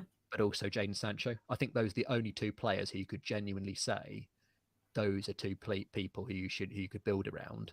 And I think the other 9 positions on the field, given what I've just said about Pogba going, and obviously, Ronaldo getting on now as well, I think the other 9 positions on the field are totally up for grabs. And I think we actually do need that many signings, which is scary, because that means with this board, you're going to need at least 2 summers. And that means Varane's now too old as well. So yeah, I really do struggle to see where any, unfortunately, I don't think we've got much positivity, even with potentially Ten Hag or a new manager coming in. It's going to be a while. It's going to be a while, and I think that's why this has to be the right manager. It has to be the right guy. We have to back him, as Curler said earlier. And I don't mean just financially. I mean we have to be patient with him. I think genuinely we have to have a bit of patience there, because we are ultimately going to be building from scratch. Acid's laughing because George saying it how it is. Well, he didn't hold back, didn't he, regarding the keeper? But yeah, you mentioned there many things, but I want to ask you about Luke Shaw's comments, what your thoughts are on that, because we question the mentality of players at United often. A lot of United fans have been rattled by that, because I feel like he's been quite well defended, actually, considering his form. I mean, reading Luke Shaw's comments, I'm not sure if you saw them, but he basically said that he felt wanted at England, and then he backed up and said, I'm not saying I don't feel that at Man United, but it's obvious what he was saying. He doesn't feel as wanted there. Like, what's your take on that? I was not sure if you saw my comment in the chat, but I think if it had been Paul Pogba who'd said that, I think he'd have been hounded out of the as usual. I think we know, unfortunately, that there is a British bias in the media, and it shows itself all the time in many angles. In terms of the English players get often far too complimented, and protected as well, whereas obviously the foreign players don't. And I think that's, I think with Shaw again, that's kind of the case. I think with Shaw as well, obviously he had the horrendous injury, quite early on in his Manchester United career, and then it did take him a while to get back. And then he did have, we all know, a stellar season last season. He probably was, the best left back in the league. But I think this season again, he's sort of fallen off, and it almost feels like that was a bit of a temporary thing. It's quite interesting as well. I saw a stat that apparently he's obviously scored 2 goals for England now at Wembley, which is obviously the goal the other night, and of course the one in the Euros where we all got goal, to be fair. The one in the Euros where we thought we were going to win the trophy. I call that so sweet. That moment. Yeah. But yeah, 2 goals obviously, and he's only scored 1 at Old Trafford in his entire career. So that just really sums up for me that we do need a couple of new fullbacks, because Shaw is good, but he's not really the standard for what Manchester United need. And in terms of his comments, I do see where he's coming from, because I feel like with England it's nice and safe and nice and easy, because there's a lot of pressure at United, isn't there? Yeah, I feel like there's good togetherness as well in the England camp, which I definitely have seen. I think that's what the one thing with Southgate. I think there are a few flaws in Southgate, but I think one of his good points is that he does create a good atmosphere in that England camp. Yeah. I think all the players do like one another, and if anything, they're a bit too chummy. In terms of that, that's why you all see them like hugging and congratulating one another. When they're playing for rival clubs and stuff, you will see them like being overly friendly in that way, because they're quite close for England. But I think Shaw's only come out and said it, but ultimately, it's a tricky one, because I think I think ultimately mentality is probably in fact our biggest weakness as a club. Totally agree. We've not got enough winners, and we've got enough. And I don't really want to say too much bad about Ollie again, because I was quite critical when he was. Yeah, you were. I think him being there for 3 years, and I was saying this, for a couple of years while he was here. I think him being there for 3 years, that's why we have to have a long time. It's going to be a long time before you sort of rid players of that mentality, because he, unfortunately, much as he sort of talked a good talk, they were happy with failure, and I think he was a big part of that. He was a serial bottler I mean, obviously the team as a whole have been serial bottlers, but if you think about it, 5 years, I think it's going to be since at least 5 years, since we won a trophy. But most of that time was actually Ole Gunnar Solskjaer, because in actual fact, not only was he here for 3 years, but actually it was 4 seasons that he was, part of. He was a big threat. But and as you said, I think the critical decision this summer is that manager, because that's where it all starts and ends. But I think as United fans, we have to be, it's going to be at least another couple of years before we're relevant again, and that's assuming a lot of things that go right.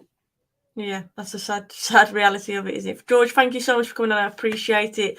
Hopefully I'll talk to you again soon. Hopefully get you on a show with Brush. I think that'd be really interesting as well. But yeah, thank you for coming on. Have a lovely rest of your day. Sophie. And I'll speak to you soon. Thank you so much. Thank you. I'm going to blast through. Cheers, George. I'm going to blast through some of the remaining calls, because I can see I've got a few people waiting there. So I'm going to blast through and say a quick hi to you guys and see what you want to talk about. I can see I've got a Palace fan in there, eagle-eyed. I see you. I'll get you on very, very shortly. But Ashley has been waiting. Ashley, how are you doing? Thank you for coming on. Hi, Soph. How are you? I'm from Cape Town. I'm good, thank you. I'm good. This is windy. This is windy here in South Africa and Cape Town today. I just wanted to say this, man. I think our owner has not been ambitious enough. We made bad signings for managers. We have made bad signings on players, and overspending. 80 million for Maguire. That's the first bad thing I think we have done wrong. I think if Pogba wants to go, he must go. We must have the players today don't have the right mentality and the discipline. If you watch the Ronaldo interview, he says it clear out that he is dead right. The mentality of the players is being poor. Rashford is being poor. Sancho is playing wonderful. I think if we need to get rid of players like Jones and Mata and Matic and Lingard, the Pogba wants to go, he must go. Yeah. So I think the owners of the club, all they do is this. They talk and they don't, it's like you say you're going to do something, but you don't. Gary Neville called them out on that. Gary Neville said, the airports are open now, you can knock up now. You can come, and he didn't do that. I don't think he's going to do that because he knows the fire that's waiting for him. I think the fans, we have been blessed with the fact that we have won a lot and we've done successful. But I think in the same sentence, the mentality of the players. And let me ask you this question: do you think that players have more power than the managers now? Yeah, I do. And I hate that about modern football. I do. But that's the truth. And see, that's my point. Do you think if Ferguson was in our team now, that Pogba, Rashford, Greenwood, Maguire would have played like that? Nope. But it's funny when you play. You mentioned earlier. I was going to say when you give players substantial contracts like we do, give them new contracts way too soon. Commit to players for too long. When a club is running as badly as that, I think you're kind of inviting players to have that power. Do you know what I mean? Yeah, that's what I'm saying. I think the problem I have is that when Arsene Wenger came to Arsenal, he changed the dynamic of Arsenal. When Ferguson came in after what's his name, Robson, what's his name? Like, former manager, before he came in, they were partying. And he came in, he changed the entire dynamic of the team. And the guys today, Ronaldo was. The thing is, we don't get the ball to Ronaldo enough. Guys, our corners, one corner scored 150 chances. That's what I'm saying. Mad. The corner stats crazy. Mad. But that's saying, see, that's the thing. If you look at Blaine, McTominay, he's played his heart out, and I don't think he's getting enough credit from United fans for playing his well. He's playing really well, but he's not getting support. Pogba is holding on the ball for 3 hours, and then he wants to pass the ball. Bruno is acting like a little. Somebody stole something from him, like a kid on the soccer field. Why is he doing that? The reason why he gets away with that is because nobody's pressurizing. There's no player there. If Mata was his age, Mata would be taking his place. Yeah. Well, Pogba, it seems he's going, doesn't it? It seems obviously he's gone. Yeah, you see, I heard his comments the other day. And I thought, man, you can't sugarcoat these guys, man. I've never been happy with re-signing players from previous clubs. Ronaldo is a different story because he paid his dues and he wanted to come back. But Pogba doesn't got rid of him because he had a bad attitude and now he's being in the bank. Mourinho was right. I don't know how you feel about that. Do you think Mourinho was right about him? Or do you think that this is something that... I wouldn't like to speculate because look, I'm No, not but in the your dressing room. opinion, In my opinion, I focus on the football, and Paul Pogba, I think I could probably count on one hand how many world-class performances we've seen from Paul Pogba over the course of last few years. If you had to I sell him, appreciate who would you sign if you what's had that? to sell him? If you had to Would sell I him sell him? right now, if you had to sell him right now, who would you buy to Yeah. sign him to play in that position? I want to see them, so I'll be going out and getting Declan Rice.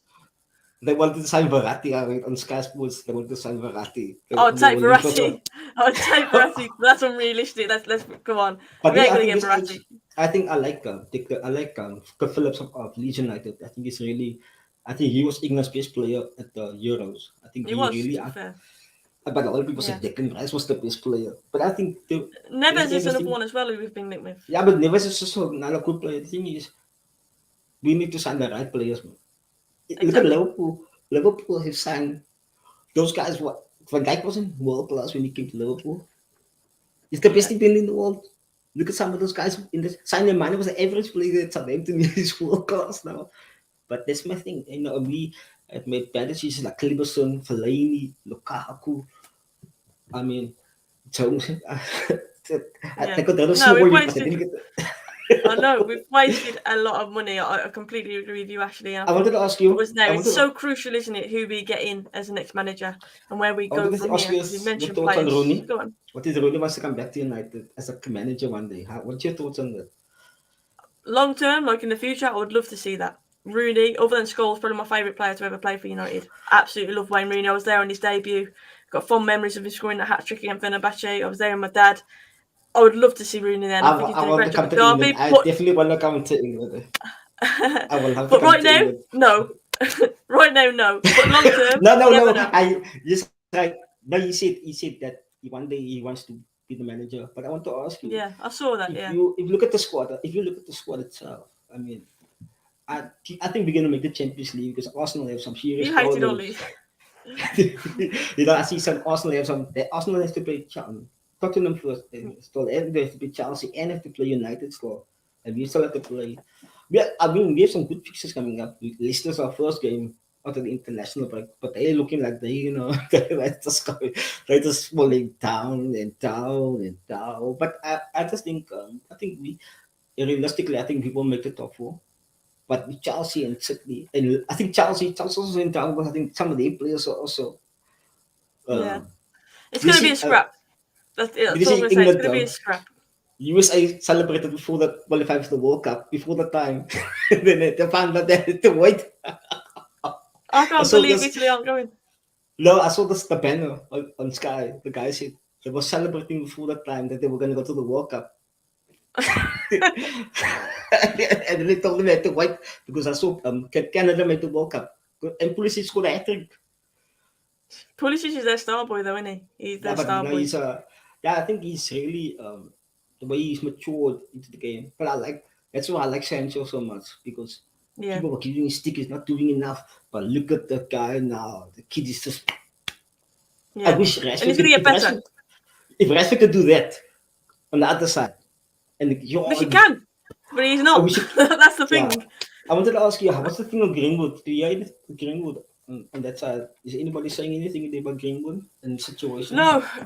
I think the last I read was he was on bail, and I haven't really heard anything since then. But it's been removed from. What's your thoughts on what I heard that? Look, I read that report that his father put out, that the girl put out. And I was like, they knew 2 years ago about this thing. They did nothing. It's hard, isn't it? Because I'm sure he wanted to rip his head off, but it's one of them. If that's your dad is seeing you in an abusive relationship, he's gonna tell you to leave. He's gonna tell you to break up with the guy. He's not gonna tell you to Sophia to stay there. And you know about that. I saw the United Women's game. That's what they paraded there on the soccer field. What was that? The championship that they paraded for the fans. Yeah, yesterday they won 3-1 against Everton. Yeah, against Everton. Yeah, it was good. Really good performance. Really nice occasion seeing the ladies there. A bit of positivity at Old Trafford, which we haven't seen for a while as well, Ashley. Which how's your team doing? And how's your team Decent, doing? decent. Unfortunately, we lost at the weekend, 3-1. But on the whole, decent season. What's the name of the team? What's the team that you play for? Kidderminster Harriers. You probably know the men's team playing against West Ham recently in the FA Cup. Kidderminster Okay, Harriers. So you live in the Yeah. vicinity. No, I'm actually a Yeah. soccer ref. Actually, I actually got a soccer ref level 2 in South Africa. Yeah, so Wow, that's fantastic. I feel Ashley, I was going to say, I hope to get you on again at some But point because you have let me so know. many interesting points. Please do come on to another call in. I have got to rapidly get through some other callers, but I feel like we could sit and enjoy the talk rest of for enjoy the rest ages. of your evening. Thank you so much for coming on, Ashley. Please No do problem. come back for the next one. Definitely. Sure, You take anytime. care. See ya. Take care. Bye. Bless him, Ashley there from South Africa. Some really interesting points, really enthusiastic, and he kept chuckling, which was making me laugh, which I like the good vibes from him. But we're going to blast through. I've got a few more callers, and we're going to head to the next one. I've got Show. Big up to Show. How you doing? Yo, so how's it going? Not too bad, thanks. How are you? Yeah. I'm a big fan of the channel, so yeah, happy you got me on finally, man. Thank you for coming on. I appreciate it. Honestly, thank you No. Always see you in the chat and that. What do you want to talk about today? Well, where do we start? Where do we start with United? Nowhere, please. Let's just move on to something else. Well, I think I want to kind of echo what is it what George you had on before? Kind of echo his sentiments about like kind of having a fresh start in the summer. You know what I mean? Yeah. Having a proper clear out, not like a medium clear out, like how some people are. Like I go on some like other channels and talk about like, oh, let's give Bailly another chance. Let's give this guy another chance. I think it's better for us to take some short-term pain for some long-term gain. Like, I mean, I'm happy to see like 10, 11, even 12, 13. You know what? Even if like 15 players that's left this summer, I honestly wouldn't care. Like, I mean, no, because the thing is, even if we have to play youth for a season, right? Yeah, I mean, I'm saying happy to. We're not gonna see 15 players leave. Obviously, Yeah. I'm just saying I'm happy to see it. But I think definitely at least 7 or 8 will leave. You have to think at least 4 are contract, right? And they're not signing, are they? I mean, Pogba's not going to sign. We know that, right? No. Lingard, do the fans really want Lingard to sign? Not really. Cavani's, in my mind, Cavani's already left, and we haven't seen him for ages, right? And who's the last one? There's one more that's out of contract. Oh, Mata, Lingard, right? Pogba, Mata. Yeah, so Mata's just. I mean, how old is Mata now? So it's just like, so yeah, I think there's a lot of players that are going to leave this summer, and I mean, first of all, we've got to get this manager situation sorted. I mean, it's like every week I hear Fabrizio Romano speak. It's like, oh, still a couple of weeks away until they make a decision, and I'm like, it's almost April. You know what I mean? It's almost like we've only got 9 games left of the season. You know what I mean? So it's like, when are they going to pick this manager? So yeah, it's I mean, and you hear. After all the this, thing is, would you be happy with Ralph for another season? I'll be honest, I'm just numb now. I'm just like, whoever comes in, I'll back them. That's the genuinely. Yeah, my preferred option is Ten Hag. Yeah, would I probably have Ralph over Poch? I don't know, because I'm not that sold on Poch. I'm not that. The thing, the Poch thing is weird because I feel like he's either always massively overrated by people or massively underrated. There's no medium. You know what I mean? Because I feel like he gets a lot of disrespect from some people, whereas I think he did a decent job at Tottenham. That doesn't mean to say I'd want him at United because he did an amazing job getting them second and then getting them into the Champions League final and whatnot. Like, he did an amazing job. Exactly, with a very minimal budget, right, compared to the other big clubs. But the pressure at Spurs and the pressure at United is different, and I feel like for a manager to, I'm not sure he can make that step. Like, I don't really take the PSG thing into account because you've seen other managers struggle at PSG. And I don't really put that on Poch, you know what I mean? But me, Ten Hag's my choice just because I like that Ten Hag is like a new, fresh approach. It's something new. Exactly. Yeah. Whereas like Poch, I feel like I know what I'm going to get with Poch. That doesn't mean to say that if we got him, we would be all bad. But from just like a personal choice, I'd prefer Ten Hag. But I don't know. Even the way we're going about the manager approach, like, for example, like if you were working for a company, like, or if you were hiring someone for your company, right, you would identify the profile of person you're looking for, right? Yeah. If the person you interviewed then met that profile, Me personally, I wouldn't bother looking for someone else. So from everything I've seen about the Ten Hag interview, I've seen that, they like everything they heard from him. But yet we're still interviewing other managers who have a different philosophy to Ten Hag. But it's almost like, well, let's just interview other managers for the sake of us having completed, our process. You know what I mean? Yeah. But it's just like, well, if you like Ten Hag and you're willing to Then- invest in him, you like what he says, just give him the job. And yeah, I'll be happy with that. yeah, and today, like I've seen, like there's other clubs that are after Ten Hag as well. And imagine we lost out on him, and then PSG then said, "Oh well, you can't have Poch because we're going to keep him for another season." We're screwed then. You know what I mean? So I don't really get the Ten Hag, the waiting on Ten Hag. If you have a manager that you like and you've interviewed him, you think he's right for the club, give him the job, and let's just get on starting our summer transfer business as quickly as possible. Because let's face it, we're going to need to make at least 4 or 5 signings this summer. And if you're going to do that, you better start early, because we've seen that in previous windows, we've always left our business till late, and it's cost us. Because we're always going into the last day where we're watching deadline day, and we're like, oh, who are we going to sign? Like last year, it was, did we sign Ronaldo on deadline day? No, it wasn't. No, we did, didn't we? No. When? This Ronaldo. I'm sure we signed Ronaldo on deadline day, did we not?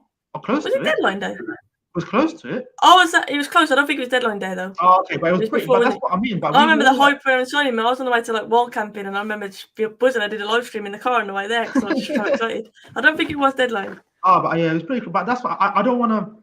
I want for once, in how many years, for us not to be watching deadline day hoping for something. You know what I mean? Like Yeah. in every transfer window in the last, like, I feel like 8-9 years, we've been watching deadline day, mostly hoping for a CDM, to be honest. But I agree with this. I think the official one might have been deadline day, but I'm pretty sure it was all out in the open see, before that. it was the day before. Yeah, because Yeah, I yeah. remember watching it. I remember watching it live on that day, like glued to my TV. Yeah, like. yeah. But yeah, I just think this summer, if the club is talking about a change of culture, then stop talking about it and show it. You know what I mean? Because like with this club now, like I don't really believe anything I hear from them until I see it. And like today, we've seen the news, like we've entered new contract talks with Rashford and Shaw, and I'm like, I'm just like, is this the time to be asking for a new contract with Rashford, considering what he's been going through, the form he's been having? Luke Shaw the same. Get a new manager in and let the manager look at the players first, don't you? Surely. Exactly, because what if we give Rashford a new 3-year contract? The manager comes in and goes, "Well, I don't really rate him." Then you got again another situation in your hands, like we've had with many of these United players, where they're locked into long-term contracts, and the manager doesn't play them, and they're just there. They just sit like Phil Jones, for example, gave him a 5-year contract. He's just been there. You know what I mean? Yeah. Running down his contract, no use to the team for most of it. Nemanja Matic, Juan Mata, contract extension after contract extension after contract extension, but providing little value to the squad on the pitch. You know what I mean? So that's what I mean. And a lot of people don't realize with Luke Shaw as well that end of this season, that's 8 years he's been at the club. You know what I mean? That's crazy. But he has had a bad injury in that time, to be fair. Okay, so let's say give him a year off and a half, 6.5 years, yeah? In 6.5 years, what has he really done at the club? Really, if you think about it. He's had half a good season, which was last season. So the other 6 years have been a write-off. You know what I mean? And he's had, 2 contracts in that space? And now he's going to get a 3rd contract, and he's going to play under his 5th manager.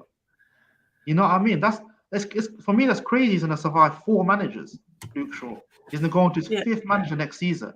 May even go to a 6th manager if the next manager gets sacked. You know what I mean? So it's just like, even players like, I think Lindelof's been here, I think it's coming on to 5 or 6 years. I was going to say about 5 years, is it? It's going to be 5 or 6 years. Yeah. Obviously, Wan-Bissaka's 3 years. That's already gone fast. Maguire's been 3 years. A lot of these players, you know what I mean? They've been here a long time. If you add all those years up, you get into about 25, 30 years for these players.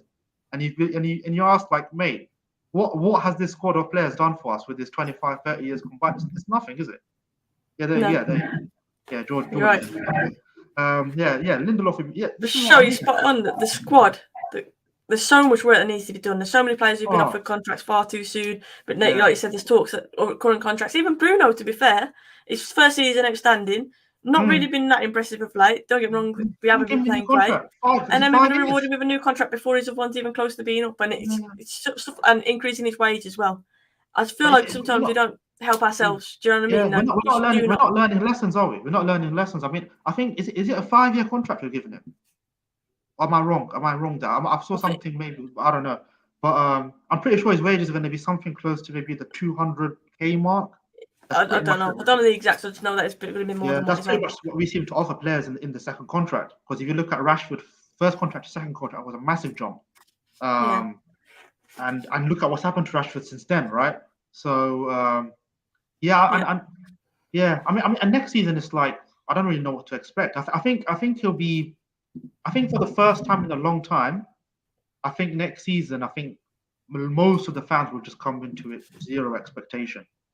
I mean, I don't have. I think top 4 will be a real battle next season. I really do, because especially if Arsenal, I expect Arsenal to get it this season, and if they then build on it in the summer, if they, because they're looking like they're kind of. I think Arsenal, obviously, how Arsenal fans are, they get excited too quickly, but they do look like they're building something, and in the space of a season, they would have gone from way behind us to suddenly like in front of us, which we didn't really expect. I mean, I think we always knew Liverpool and City are well in front of us, Chelsea are well in front of us, but with Arsenal, we didn't really expect them to be competing with us, but now they are. And if they get Champions League, it's going to be a problem for us. Well, I mean, the thing is, I still feel like we have that attraction over them when it comes to players, but I feel like our attraction nowadays is because people know if they come to United, they're going to get big money. I mean, I look at someone like Jadon Sancho, right? I think Jadon Sancho is going to be a great player for us, but I think we've already put him on 300k a week. You know what I mean? He's 21. He's 21 years old. We've signed him, and we're putting him 300k a week. And I think I don't want to go back to Fergie days, but the reason I'm going back to it is because the profile of players we used to sign back then. I seen a video of this. Someone else did it, where he called them like first, second contract players, where it's like they've proven their initial stage at their first club, and then we then sign them while they're hungry, and then they become better at our club. For example, someone like Michael Carrick was a classic example. Proved himself at West Ham and Tottenham. We then signed him and we made him better. Even someone like Louis Saha, right? Van der Sar, even though he was old, right? He was at Fulham for a number of years and proved that he could play at the next level. Park Ji-sung, another one. Patrice Evra, another one. Like, we never really signed big names. We signed players that had a profile and they were hungry when they come to us. They didn't come to us and think we've made it. Whereas nowadays, players come to us and think, Wayne Rooney is a classic. Wayne Rooney is like the archetype signing we should always be making. That's the perfect one. That's the actual gold mine. But nowadays we sign players and like we might sign players that are like Bruno when they come and they are hungry. Year and a half in, you know what I mean? They lose that hunger, but then we then give them a new contract after that. Never used to be the way. We rewarding mediocrity, isn't it? Yeah. No, you're right, Sean. You're right. So, thank you so much for calling. I'm sorry I'm going to have to cut it short because I've got another 2 people waiting. I'm going to get them on before the end of the show. But I want to say a massive thank you, obviously, and I hope I can talk to you again. Really interesting points made. You're spot on in terms of the squad and what we need to do. There's so many players who are on far too much money, new contract renewals, and you're thinking, where on earth are they coming from? But it just typifies what this club is like, where it's run at the moment, and that's why we are where we are, isn't it? But thank you for coming on. Hopefully, I'll speak to you again soon. You take care. You too. All right, see you, show. Bye. I'm going to get a different fan on because I've got a Palace fan here, and Eagle Eyed always tunes in the chat, and I'd love to have a chat. So, how are we doing this evening? I'm great. I'm great. What else says it? Yeah, honestly, this way our season's gone has been unbelievable. For Patrick Vieira to come in and completely change our style of play, he's had 2 transfer windows. We're a young squad now, considering how we were before under Roy. And the football we're playing in one season, and now an FA Cup semi-final to boot, unbelievable. There's one player I want to ask you about, and that's Gallagher. Because the more I see him, the more I like him, man. You must be thinking, can we please keep a hold of this kid because he's awesome, isn't he? I'm really hoping. So obviously Chelsea's got this it's bad at the moment where they can't buy or sell, so it's going to be quite difficult. I think the only way we could sign him is if he wants to terminate his contract.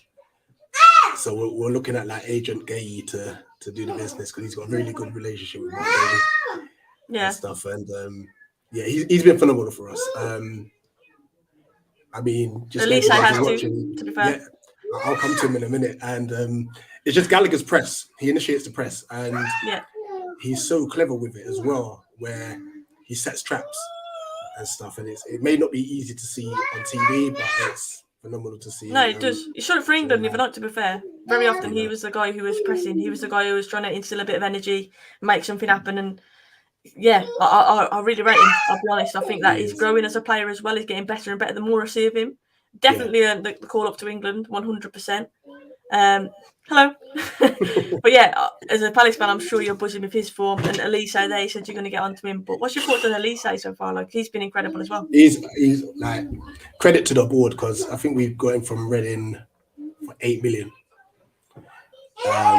Which says a lot about like the amount of talent that we're able to scout and the talent that we're bringing in. And as soon as he started, again, everyone's like, he needs to start over Jordan Ayew. But obviously, Vieira took his time with it, like gave him, like bedded him in and stuff. And now he's a county star. And for a kid who's 20 years old now, his skill set's unbelievable. His eye for a pass, he sees things that no one else sees.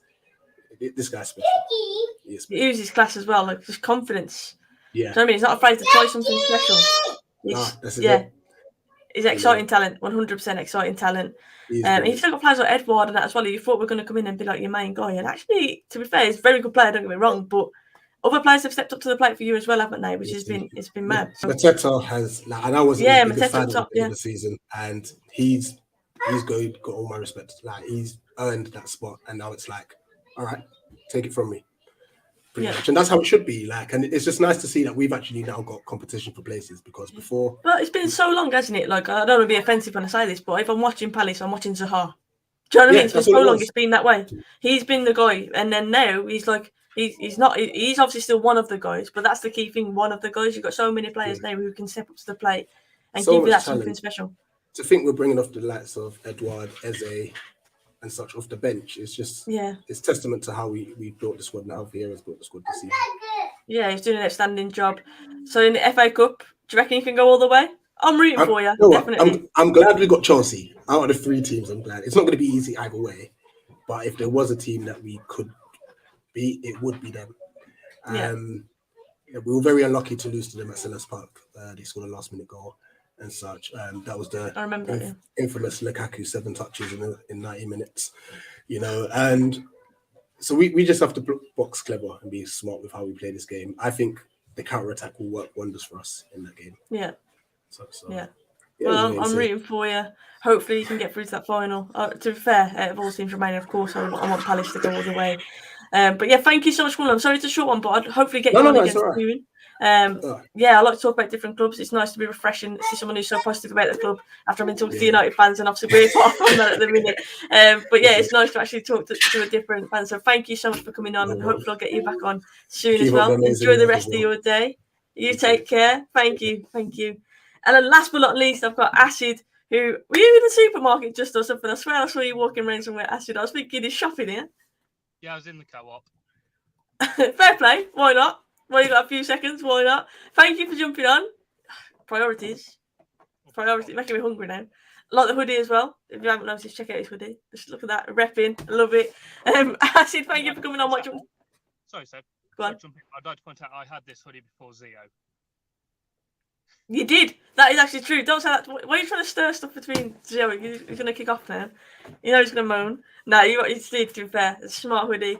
But Acid, you're coming on. Obviously, you said that you want to come on and talk about United, but you're not sure how you're going to approach that or how you're going to contain yourself talking about United. And I completely understand what you mean by that. It's frustrating, isn't it? It's annoying. But realistically, going forwards, new manager, obviously, that they've been rumoured. Are you like everyone else saying they think it's going to be Pochettino, but you'd rather have Ten Hag?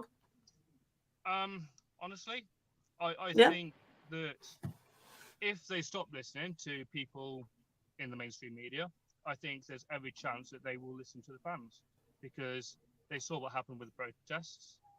Are they going to risk that again? You know, True. The fans run the business, and without the fans, they've got no money coming in. There's no revenue. Yeah. So that's Yeah. my. I think if they go for Pochettino, they will look at it. Will they start losing money? And money is what the main thing is. That's what they're bothered about, as we know. I saw someone in the chat as well saying Simeone. I think Zio backed up. I don't know. I think it might be Curlers or someone said that like Simeone. I love his mindset. I love his passion on the side. I love everything about it. The only thing I'd say I'm not sold on is the style of football, but he is a successful manager. You can't deny that. So yeah, how would you feel about Simeone? And by the way, I'm not saying that's happening. I'm not saying he's being interviewed or anything like that. I'm just saying that's one manager that's been mentioned in the chat tonight. So he's a very defensive-minded coach, as is sort of like Tuchel. But you look at both of them and Conte, again, defensive-minded. But they're serial wins. Again, like Mourinho. But Mourinho was over the hill, I'm afraid. But yeah, they are all serial winners, and I would take him because of that. Yeah, we need that winning mentality, don't we? Won't take any crap from the players, basically. Yeah. And that's what we've been putting up for far too long, as we keep saying on here. The mentality is a big thing. And I think Ralph, to be fair, has come in, he's put his foot down, and certain players don't like that. And I'm all for it. I think he's coming to the forefront now. And that's why I'm saying, hopefully, as long as we get the recruitment right this summer, hopefully we can, I'm not saying be back up there immediately. I think it's going to take time, but get on the right path, because it has felt like we've been on a downward spiral for a while. Every now and again, we'll have a positive result where we've kind of paper over the cracks, but realistically, like, it hasn't been good enough for a long, long time. Certain players aren't good enough. Certain players need to go. And I'm not saying they'll all go this summer, because there's that many of them that we know we need to ship out. But hopefully we put a bit of a dent in that and get rid of some of the deadwood, because, yeah, we can't keep going like this. We cannot keep going like this, can we? 100%. In terms of, I know England are playing this week. Sancho obviously missed out on that call up. Maguire and Shaw made it. What are your thoughts on those decisions? I mean, on a selfish point of view, I'm happy Sancho isn't playing because he's not going to get injured. But I don't know about you, but I'm a bit baffled by that. So I would look at Gareth Southgate on the same level as Ollie, clueless in that regard. Yeah. Ollie was a legend as a player, but as a manager, tactically, not for me. And I would put not for a lot of people, to be fair. I put Southgate at the same level. You know, just 5 at the back, play boring, and he hasn't got a clue what he's doing. I mean, he look at what he did with Grealish. You know, he world-class player, and he got 5 minutes here, 5 minutes there. Yeah, I don't get it. And Sancho is one of the best wingers in the Premier League at the moment in form. So why would you leave him out? I know Saka's great, but what's everyone else doing at the minute? Nothing, as far as I'm concerned. The players that I mentioned that are better than him in his position were like Smith Rowe. I think even that's a bit of okay. He's been decent. He's been all right. Like, fair enough. Grealish, and I'm thinking, no way has Grealish had a better season than Sancho. No way at all, has he? You mentioned Saka there. Saka's had a great season. Can't dispute that one. I'm not even saying Sancho should be there and starting, even though obviously I would say he should be. But surely he should make the squad. Like, how does he not make the whole squad? I just can't get my head around that, and it's disappointing. But Sancho is finally starting to look like that player, isn't he, that we signed from Dortmund? He's coming out. He's obviously showing now what he can do. And he very much has been the bright spark, hasn't he, this season? It's been few and far between in terms of positivity. But his form lately does certainly put a smile on my face anyway. So I've looked at it, and I heard a lot of the players and all the rumours saying how since Ronaldo came in, the boat's been rocked. But you look at Sancho and you look at Elanga, they've listened to Ronaldo. They've took all the little hints and the tips on board from him by the looks of it. And you see in the games when they score, it's Ronaldo who's coming over to congratulate first. He's the one that's in their ear. Who do you want to listen to? Do you want to listen to the people like Maguire and Rashford who haven't really won much, or do you want to listen to the greatest player of all time? You know, I wonder. It's a no-brainer, and for me, I think Sancho has really come into his own since Ronaldo's been finding a bit of form. He has, and he seems to be getting better and better with his game. Love the fact that he scored against City, and I know the outcome wasn't very good, but I took a positive from that. The fact that he had scored in the manner that he did against City, I thought it was a quality goal. And again, just shows in Flick's really what he's capable of. And you think with better players around him, with a concrete manager in place, with a system in place, it's just going to get better and better, you'd like to think. But he's definitely been the bright spark. I'm going to end it on this because obviously I've been on live for a while now, and I appreciate you all sat in the car and stuff. And I want to say a big thank you for you taking the time to come on, in between getting your fajitas or whatever it is you've been really been grabbing. But what realistically, can we get top 4 this season? Like, what's your thoughts on it? No. I stand by what I said with Zio, that we'll finish 6th. Yeah. You know, I can't even argue with it. So Arsenal will finish 4th, and I think Spurs will pip us to 5th. And yeah, we will get 6th. And I think we'll be a point above West Ham, which says a lot. Yeah, you know what? I can't even dispute that. The way I feel like now with us, I can't see us getting top 4. But I do stand by it. I do think teams will drop points in and around us. I think Arsenal will still drop points, Spurs will still drop points. But I also think we'll drop points. And that's the sticking point, isn't it? I just think we're all as bad as each other in that sense. And we'll fall slightly out of it. But are you at the point now where you think, you know what, if we're not in Champions League, I don't want to be in Europe at all? Pretty much, yeah. That's how I feel. Conference League.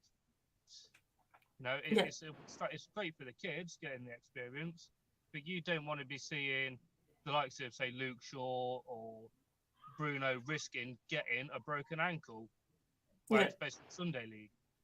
Yeah. And obviously, with no European football, you've seen Arsenal this season. You've got more time to focus on the league, focus on the cup competition. You know what I mean? We haven't got to worry about the European nights, midweek games as such. The fixtures obviously being so clustered. So I think not having any European football could actually help us. Being out for a season could actually help us in that sense. But of course, if we can get Champions League, we want to get Champions League football. But I do think it's an unlikely one. It's a big ask, and we'll see what happens. Like I say, we'll drop points. Teams around us will drop points. I guess it's just about who drops less, isn't it? That's how simple it is. Who is the worst of the bunch and who's the best of the bad bunch, isn't it, really? But yeah, Acid, thank you so much for coming on. I appreciate it. Hopefully you'll come on again soon. Love the hoodie as well. I'm going to shout that out again. Thank you so much. And have a lovely rest of your evening. Enjoy your food as well, which I'm sure you're going to go and have now. So thank you, and I'll speak to you soon. Cheers, Dave. See you later, guys. Cheers. Thank you. Guys, thank you so much. This has been a mad show. I've been live now for like an hour and a half, and I'm sure we could sit here all night and talk about United, not really know what the true problem is, and just keep moaning all night. And obviously talk to the fans about. Great to have a Palace fan on. Thank you to all the callers. I appreciate you all.